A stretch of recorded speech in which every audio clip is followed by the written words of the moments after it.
Hey everybody, I hope you're all having a good day today, at least as far as Mondays go. What you're about to see is the opening and closing of last week's NEA Comedians monthly open mic comedy night at Cregeen's, which I hosted for the first time ever, and I thought I did okay for it to be my first time as a host. I don't know. But anyway, you're going to see where I did a thing just to open the show and a thing just to close the show.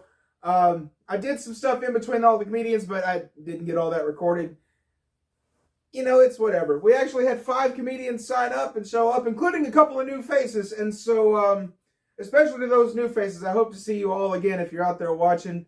I really hope to see you all again and keep getting on stage and keep improving and just working at it because it's so much fun. It's so cool. So, yeah. Let me know down in the comment section what you think. I have added no laugh tracks to this, just as usual with any live performance. The only thing I'm going to do is run it through a filter in GarageBand to make it so that you can better understand everything that I'm saying and all of that more clearly. Yeah, let's start the show. Good evening, Jonesboro. What's up? What's up? Yeah. How are we doing that? Feeling good? Feeling okay? I can only kind of see. I gotta look around the speaker. All right. Welcome to the NEA Comedians March Open Mic Comedy Night at Cregeen's. Woo! Yeah. Those of you who have never been to an open mic before, I'm gonna explain the rules real quick. We've got 5 different comedians signed up here, so I'm not gonna be real strict about your time. We're gonna call it 10-ish minutes. If you only want to use part of your time, that is totally fine. So, but yeah. At about 9 minutes, if you're still on stage, I will shine a flashlight at you. If you can give me a little nod to say you saw it, that'd be great. And then at about 10 minutes, I'll start easing my way toward the stage, and you start wrapping up. Sound good to everybody? Does that make sense? Good. Cool!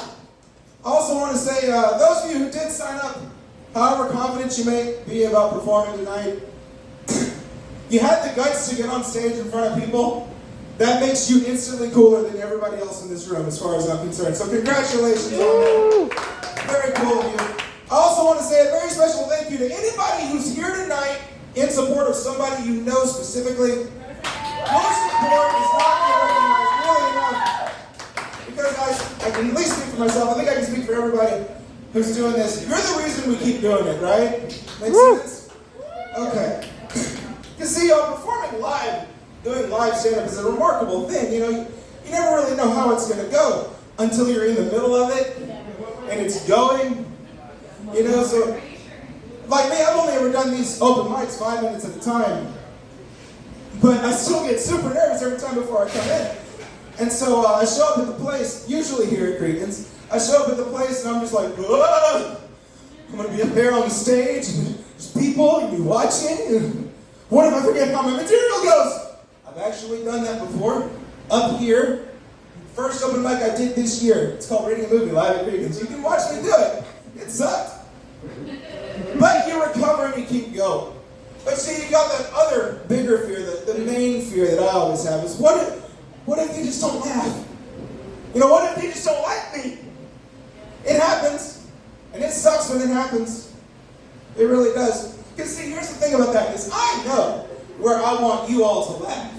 But for some reason, none of you ever read the script that I wrote. So you don't know your lines. And there's no stage manager to go, "Hold, audience, you didn't laugh." Thank you. But sometimes though, sometimes it does go that way. It just sucks until you come off the stage and you're like, "Oh man, thank God I'm a janitor. I do not have a future in this." No. Maybe that one guy, Jack, at work was right. Maybe I'm really just not that funny. But sometimes it goes super well. And you're super excited. And you're jumping up and down going, "Yeah, I did it!" But you can't do that in person in front of all the people. That's embarrassing. So you got to try and play it cool. And you end up doing this dopey looking grin.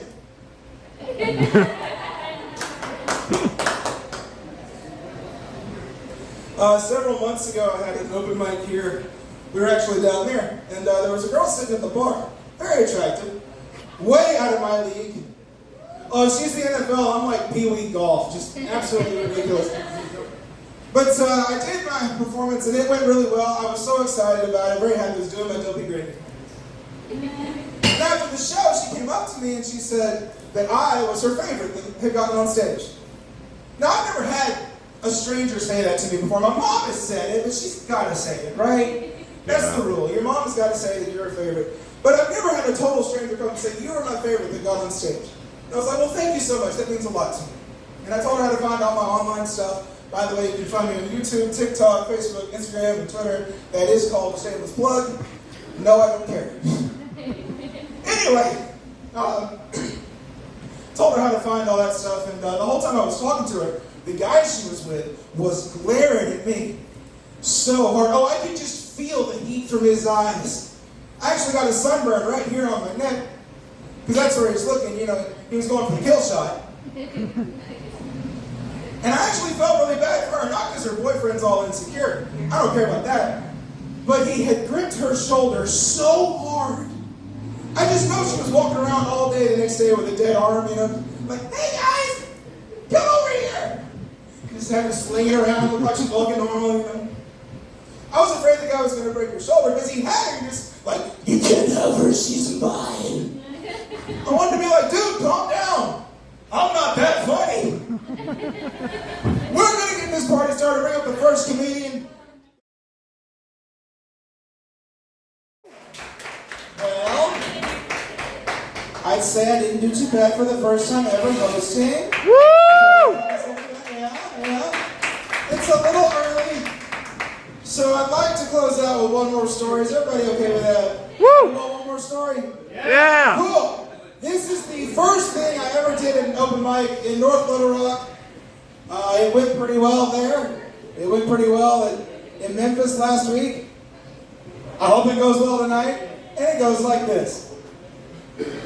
Right after I turned 18, I went out to eat in Little Rock with my mom, my brother Morgan, and my cousin Tammy at a pizza restaurant, right? And we go in, and we get a table, we order drinks, and then my brother Morgan goes to the bathroom. Well, now Morgan has been known to take a long time in the bathroom at home. Not kidding, I've seen him take food in there before. You know those little frozen personal pizzas you can get? Pulled out of the oven, stick it on a plate, cut it, go poop with it. I've seen him do it. Swear to God. Well, anyway, though, the drinks come in and we order food. Morgan's not back yet, right? And we're waiting, we're getting a little nervous. The food is finished and served, no Morgan.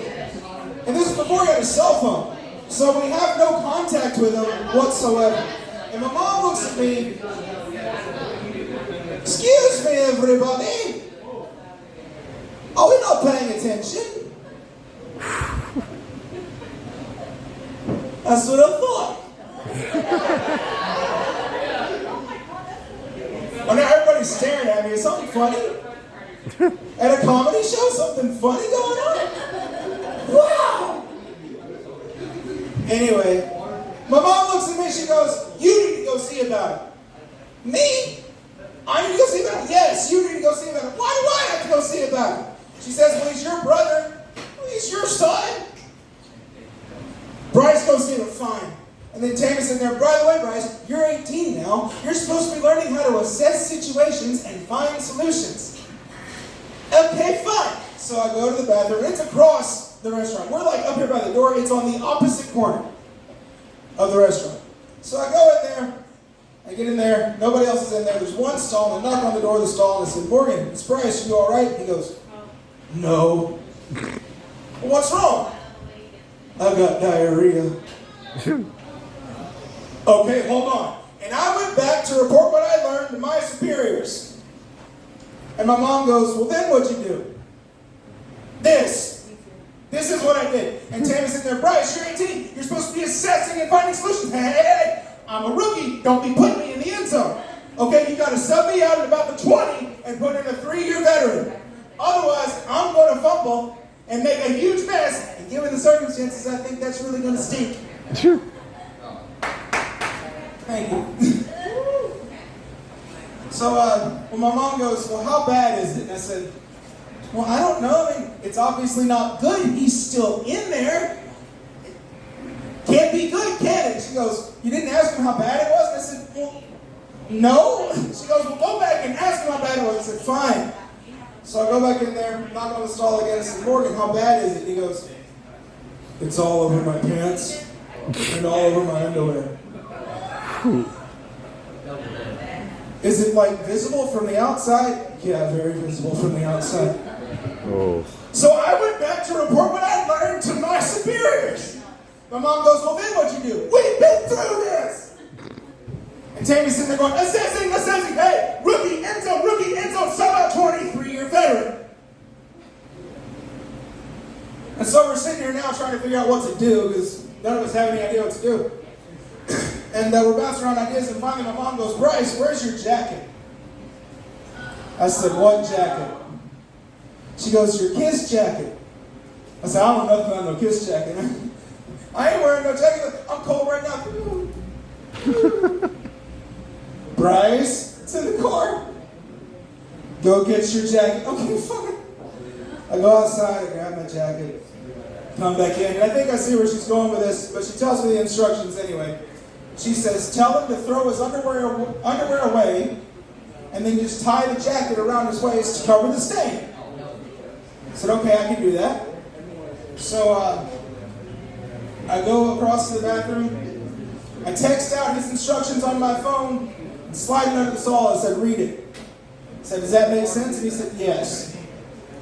Toss the jacket over the top, he slides my phone back to me, and I go back to base. My part of the mission is complete. But he's taking a minute. And we're not sure why he's taking a minute. We're getting a little nervous. My mom goes, well, did he understand his instructions? I said, he said it made sense. And then along about that time, he comes walking out across the restaurant, never so gingerly. I'm talking baby steps. Baby steps. He gets a little closer, and I notice he's got one arm stuck out like this. Y'all, he is carrying his pants. The jacket, oh, I gotta tell you about the jacket. The jacket's the best part. He doesn't have the jacket tied with the sleeves around his waist, just covering the stain, you know. No, he's got it wrapped around and zipped in the front, kind of like a kilt. But he's a bigger guy like I am, because this isn't very stable. But he's a bigger guy like I am, so he can kind of press his stomach down and hold it in front. That covers this. And then for the back, he just kind of sticks his butt out a little bit to let gravity do the rest of the work. He looked like some kind of crazy Scottish goblin. You know? Hey!